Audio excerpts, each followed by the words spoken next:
Welcome to Coffee with TruCentive, 30 minutes of incentive automation tips, tricks, and best practices. My name's Jim Meyer. I'll be your host for today, and today's coffee is about remote work engagement tactics that actually deliver. Over the past several months, we've had the opportunity to review hundreds of employee engagement projects to see exactly which tactics worked, and then we spoke with their managers to gain more insight into why and how they were implemented so that we can provide you with some perspective on the types of tactics that you might want to consider in your workplace. Before we do get started today, we respect your time. We'll keep our coffee to under 30 minutes. Our coffees are always educational. There's no marketing or sales hype.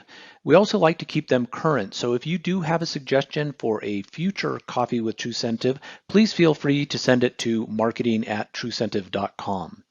Your questions are welcome. We'll get to as many as possible. If we don't get to your questions, we'll be sure to follow up via email. And a link to the presentation as well as this video will be available early next week.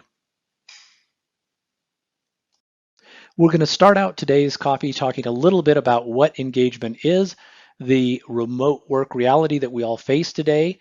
We'll also talk about some of the organizational drivers of engagement, some interesting statistics that you might find surprising, and then we'll talk a little bit about audience, engagement tactics, some interesting insights on what's working and what's not, some real-world examples.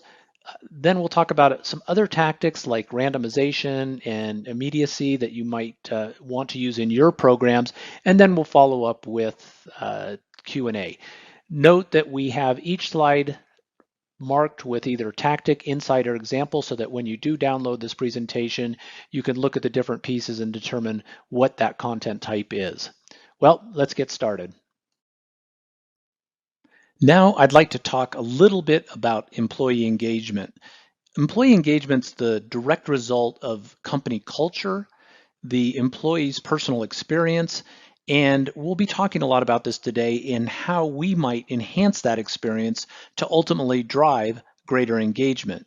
Employees who are engaged tend to be care about their contribution, they care about their peers and the company, they want that company to grow, they get a sense of fulfillment from their job, they're proud of what they do, they focus on both their personal growth and the company's growth, and they feel like a paycheck has to be equitable, but it's not their primary driver. Now, there's a lot of confusion in that engagement is not the same as happiness or satisfaction. Satisfaction is all about enjoying the work irrespective of whether you like the company or not. And satisfied employees can very often not be engaged employees. Employees who are happy and satisfied may not be committed to the organization's success. Engaged employees are always showing that they're proactive and innovative. Employees who like their job don't necessarily mean that they're working hard or are emotionally connected with their work. It may just mean they like coming to work to hang out with their colleagues. Let's talk a bit about the statistics. It's surprising that only 33% of U.S. employees are truly engaged. This is a cost to companies of over $500 billion a year. And in this group, Generation Z employees, those born between, say, 97 and 2012, do seem to be at the greatest risk. In the latest Microsoft Work Trend Index, it showed that 16% of this group are struggling with general engagement within the organization, and it also showed that 54% of them are actively considering resignation. This is a really scary thought for managers. Highly engaged teams are generally more profitable, and organizations spend over $50 billion a year on recognition programs to help keep them engaged.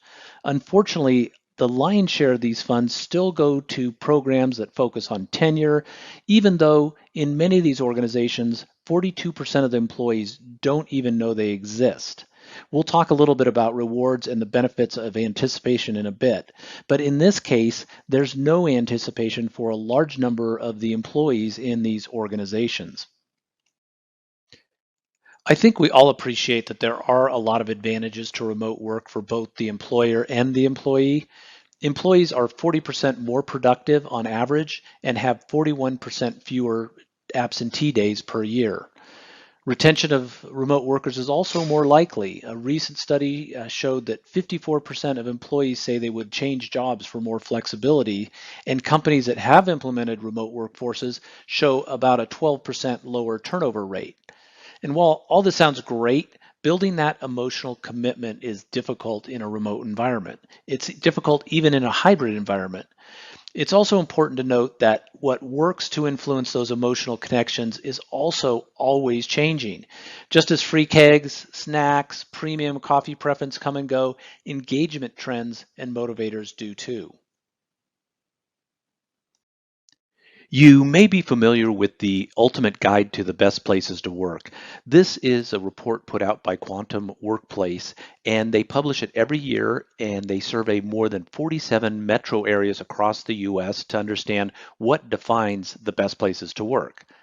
With this, they've identified 6 drivers that have the greatest impact on employee engagement. And as you review them, they all seem to make a lot of sense, and I'm sure that we all want them to be components in the organizations that we work for. A lot of what I'm going to talk about today focuses on driver number 1 and how in a remote environment we've lost a lot of that daily interaction we take for granted. Even in hybrid environments, we find that we often find ourselves in back-to-back meetings all day, focusing on the things that have to be accomplished while we're in the office in favor of engagement with our employees or our teams. So a lot of the successful tactics and examples I'll be covering include incentives and rewards, both direct and indirect, that are being used to add another dimension to our daily work lives to reinforce that camaraderie that can be, really more challenging in our remote work environment. So before we get too far into tactics and examples, let's talk a little bit more about some of the differences in the audience we're trying to engage. As I mentioned, the elements that influence engagement are continually changing. And not only do we need to deal with that, but we also have to contend with the fact that we have some very different audiences in our employee pool.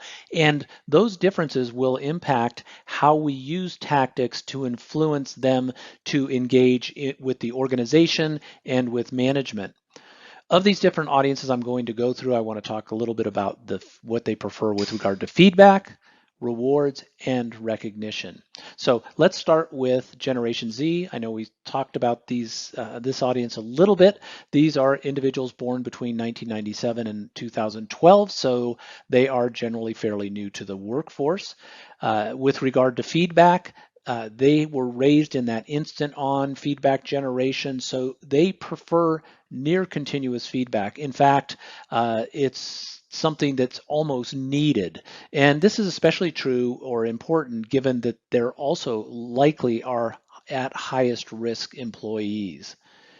Uh, with regard to rewards, they're very practical. They're very social focused. They look for support for their health and financial well-being. In this group, looking over the different projects and influencers that have been used, travel and experiences are very high on the list. With regard to recognition, share with everyone. They're very comfortable with public recognition. They've been used to that electronically. So sharing success electronically via email, Slack, Teams is more than natural for this group. The next audience is Generation X or Millennials, and this group is a little bit less tenuous than Generation Z. Born between 1981 and 1996, they're a little bit more mature. With regard to feedback, they do like frequent feedback, but it's more so just to keep them on track than uncertainty, as you might find with Generation Z. They were also born in the electronic age, so that automatic and continuous feedback loop is common. They are more independent and they do look for a better work-life balance because of their age group. With regard to rewards, they do prefer experiences, tickets, travel to enable that experience. Also, with regard to gear, they spend about 10% more on camping and outdoor gear than the average US citizen. So they do like that. They also view themselves as outdoorsy. With regard to recognition, They do prefer to be recognized in private or in small groups. So that electronic recognition that you might find typical with Generation Z is probably not preferable to the millennial. Our last group are the baby boomers, and this group is probably the easiest. They're the most stable, they're the most financially stable, they're fairly traditional. They were born between 1946 and 1964, so many of them are aging out of the workforce today.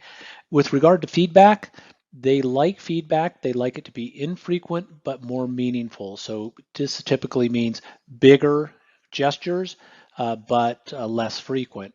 With regard to rewards, they've made it. They don't have a lot of the financial constraints of some of the other audiences we've talked about. So fine dining and luxuries are niceties. It's icing on the cake. With regard to recognition, it's a little bit more challenging because they do prefer to be recognized in private, but they do like symbols of recognition. And so with a remote workforce, this can be challenging. The good news is that they are likely to be engaged up until retirement, and they are good influencers of engagement for the other populations. One of the most popular tactics post-COVID that's being used to influence engagement and the overall employee experience is adding a degree of randomness to everyday work. Think of the feeling you got as a kid on a snow day. Picking a day to surprise and delight your team is easy. It's a great way to let your team know that they're top of mind, even if they're not in the office.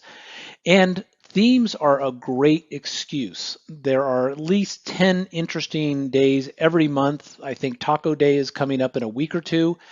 Today's International Coffee Day. We've had hundreds of organizations sending coffee cards to their employees just because or just to say thank you. You can also make ordinary non-random events random. Quarterly all hands meetings don't hold the same impact remotely, so deliver a choice of food delivery cards so that employees can enjoy lunch during the event, or add coffee to your regular one-on-one meetings.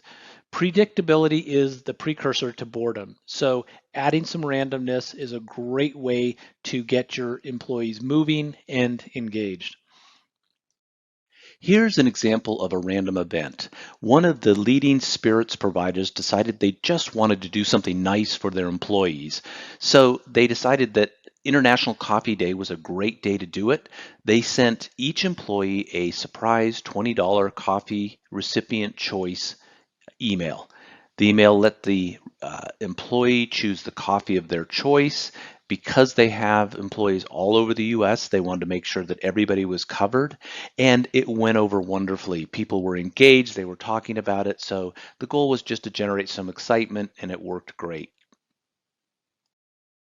Here's yet another random event. This one isn't tied to any specific date. This is the CEO of TruCentive who wanted just to say thanks to the team and give them a little something to accessorize their office, make it a little bit more comfortable.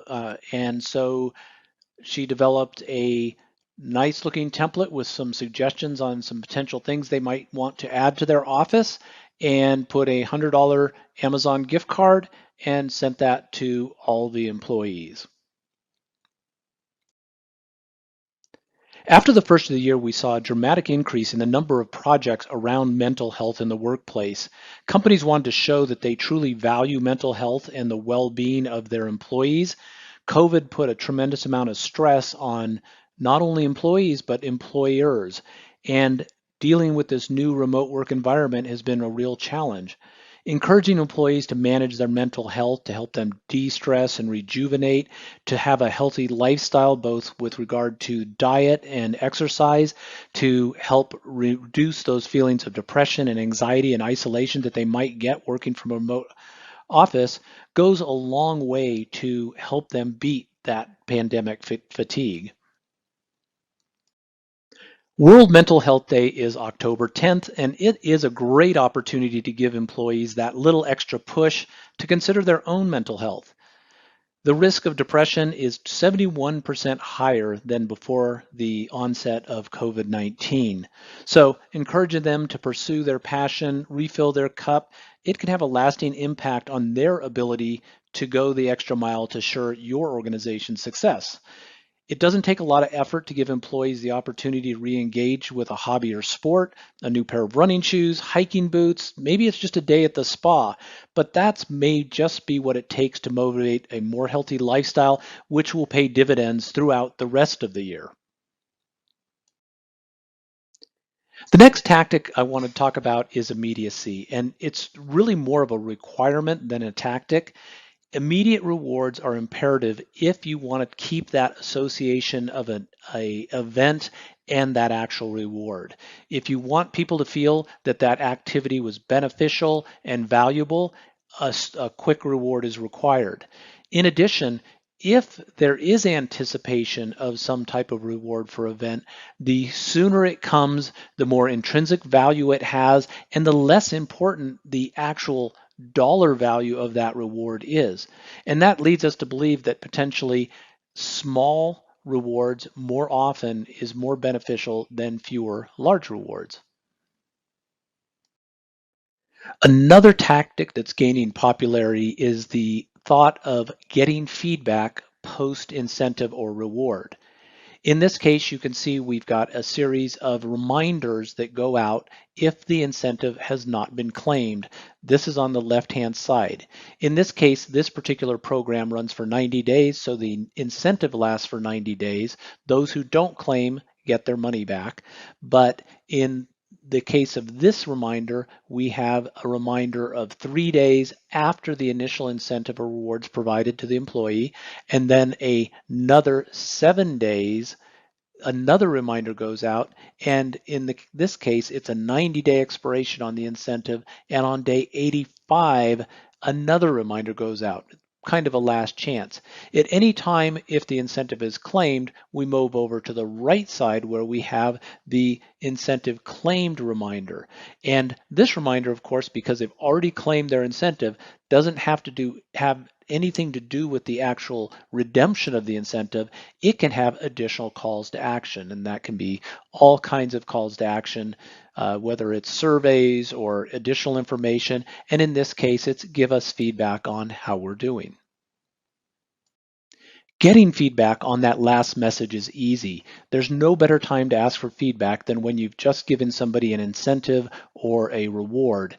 And adding those secondary call to actions to that email gives you the ability with buttons or auto-populating emails to give that feedback, anonymous or not.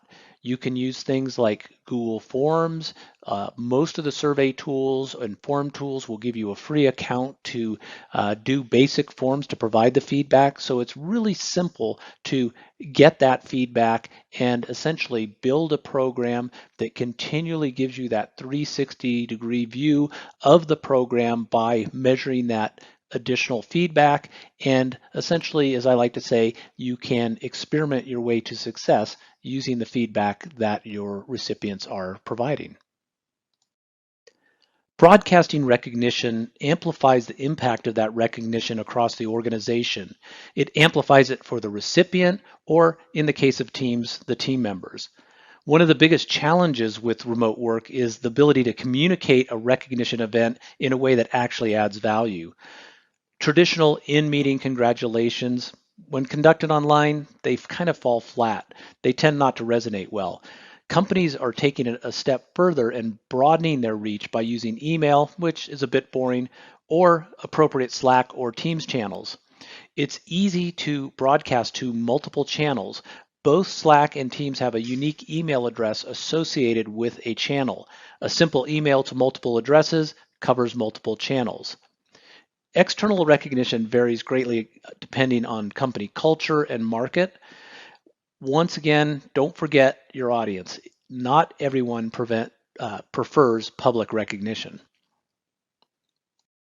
Here's just a fun few dates that I thought you might be interested in. Today's International Coffee Day. October 4th is Taco Day. October 10th is Mental Health Day. So there's lots of calendars out there with lots of information on opportunities for you to celebrate upcoming events or use these opportunities to surprise and delight your team. Here's just another example of a tactic used to get employees engaged. A Cisco department head has a monthly meeting where they recognize achievements in the group, but they were having a really hard time getting people to attend, especially if they knew they weren't getting any recognition in that particular meeting. So they decided to move the meeting to lunch, and they added the recipient choice of a DoorDash, Grubhub, or Uber Eats card. By doing this, they allowed them to pick the card that they already used on a regular basis. All of these services have different restaurants, and if a person already has a DoorDash card, for example, you really don't want to force them to go out and make a Uber Eats account or a Grubhub account, put their credit card, have another app on their phone. So it just made it really convenient. They have since then had a regular attendance at these meetings of over 97%. So this is a successful tactic to once again get individuals engaged. Another tactic we're starting to see a lot more is the creation of fun or funny awards within an organization. This is really helpful when you have employees who are not all that comfortable being in the spotlight. Because it's more of a fun event and typically multiple awards are being given out, it eases the tension and allows them the joy of receiving that recognition for the work that they've done. I wanted to share just a couple more examples before we went to Q&A. This is an example of an award that was provided to a 200 engineer team who developed a 30 billion transistor chip. The company awarded them a very nice $500 gift card, but in addition, they regularly sent food delivery gift cards to the members who were working late on the chip and also to their family members just to show that they appreciated their support of their better halves who were working on this project. And finally, here's an award that was given by a manufacturer of precision cables. They exceeded their quarterly objective, and so everyone on the production line, quality control, and shipping receiving received a very nice thank you. Since they initiated this award on that particular product line, they've expanded it to multiple product lines in the organization, and it's created a very friendly competition that has actually helped multiple product lines exceed their quarterly goals. Well, that's all we have for today. We do have some time for questions. Let me see, we've got a lot of them today. The first question is, how does recipient choice work? That's easy. So when you design your particular incentive delivery, you can select or curate a set of cards for that delivery. And it's your choice. You can control not only which cards your recipient can choose from, but the value of all of those cards. So you've got complete control over the process. This is, by the way, is a great way to create a theme around the type of incentive that you're providing. It's very common for companies to use DoorDash, Grubhub, and Uber Eats as an incentive, or for lunch and learns or other events like that, because then the recipient doesn't have to change their preferred vendor for food delivery. They probably already have one of those apps on their phone, their credit card's already in there, so it doesn't take them through that whole process again, which reduces friction and just makes it overall easier for that recipient. The next question is, I noticed you mentioned SMS. Yes, so you can send incentives via SMS, email, or you can download URLs. So it's really up to you on how you want to deliver your incentives and rewards. It can be in person, it can be on the spot. It's all up to you. When you do send incentives, you can also send both email and SMS at the same time. The next question is, how long does it take to get set up, and is there any setup fee? TruCentive doesn't charge any setup fee for getting your account up and running. We will actually assist you in building out your first project, and it typically takes about 3 days, and that includes getting you signed in, getting you set up, and having your first project developed. And it takes about 2 days for funds to clear if you deposit those via a credit card. And that's really the longest pole in the tent when you're actually getting up and running. The last question we have time for is, are reminders really effective? And in the incentive delivery business, there's lots of vendors who will go ahead and send a card for you. But what you're going to find is that having those constant reminders that can all be unique and designed, you can even have some fun with how you design your reminders and really have some uh, a good time with trying some unique buttons and different things to see what really works. Reminders do work very well. We find the redemption rate goes up substantially if you have at least 2 reminders. And don't forget, in addition to those reminders, you have the ability to do a follow-up when somebody actually claims that incentive, which is really important when you're trying to do additional calls to action. And it's more applicable in the sales and marketing realm or support versus rewarding employees for their activities and trying to show support for your team. Well, that's all we have time for today. Thank you so much for joining us, and we look forward to you joining our next Coffee with TruCentive. Thank you.